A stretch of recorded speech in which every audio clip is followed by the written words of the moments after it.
Boys and girls, today we are continuing to talk about a group of artists known as the Impressionists.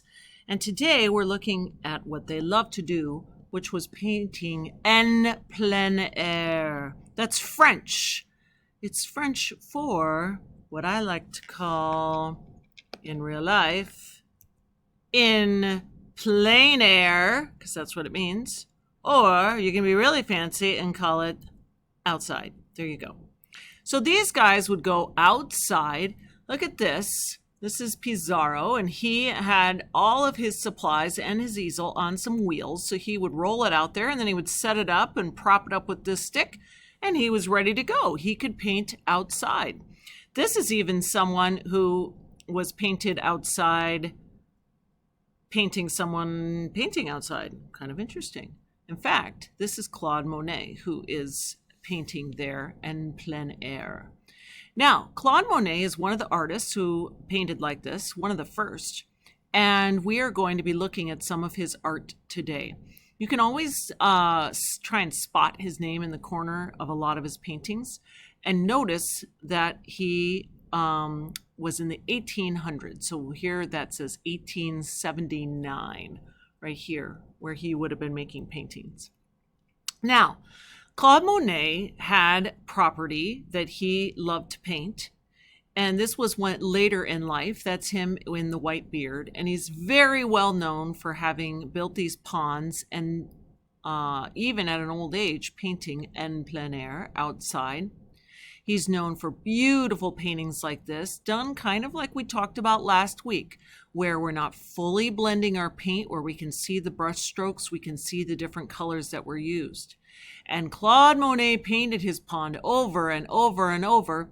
And what they liked about painting outside was that they loved to see how the same place would look different depending on what time of day it was, depending on the weather, or depending on the time of the year.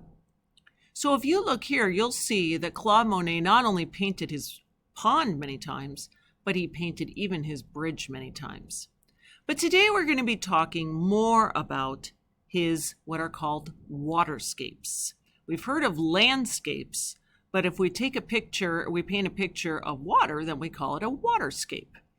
Now this is kind of interesting how he painted the same place many times. Go ahead and just point at which one you think was done maybe on a foggy day. Which one was done early in the morning? Which one you think was done late at night? There's all kinds of different ways that we could guess what time of day these were. Back then, when they would gather up hay, they would put it in what was called a hay stack. This isn't a hut. This is a solid pile of hay. Point to the one that you think was painted early in the morning, or which one you think was painted when the sun was beginning to set. It's kind of fun. I'm wondering how many of you spotted his signature here in the meantime. So this would have been in 1891. And then here we have Claude Monet making a beautiful, kind of looks like a sunset sky. And once again, using the technique we learned about last week with these short, jagged brush strokes, and being able to tell what colors he used because he does not blend them fully.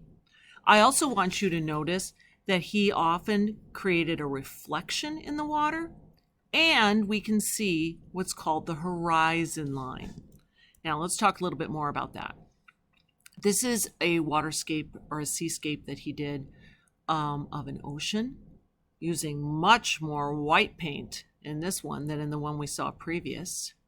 Here we can see the brush strokes that he uses to make it look a little bit more like choppy water on the bottom half, as opposed to the sweeping brush strokes on the top.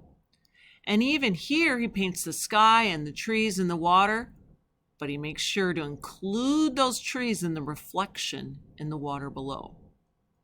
Here he's got some bold colors in the water and then very muted colors in the background. Again, using the brush strokes in the water to make the water look kind of choppy. Here we have that orange. Look at how that stands out so beautifully on that horizon. So boys and girls, today you are going to be making a waterscape. This is a frozen scape. No, waterscape. And one of the first things that you're going to have to decide is where you're going to put your horizon line. Now, the horizon is that line where the earth runs into the sky. If you've ever stood out on the beach and looked out over the ocean, you'll see that off in the distance you can see what's called the horizon line. It's where we can see the sky beyond the edge of the earth. And we have a horizon line here. The horizon line is here. The horizon line is right here.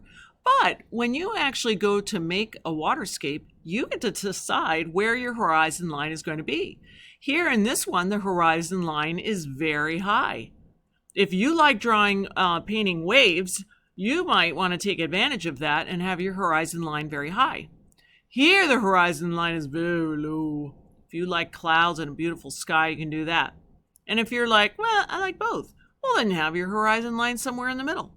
As we look back over some of these paintings of Claude Monet's, you're probably going to be able to notice which ones have a high horizon line, a low horizon line, or kind of a in the middle horizon line. Right now I'm going to be showing you a video of how we are going to be painting today, being inspired by Claude Monet's waterscapes.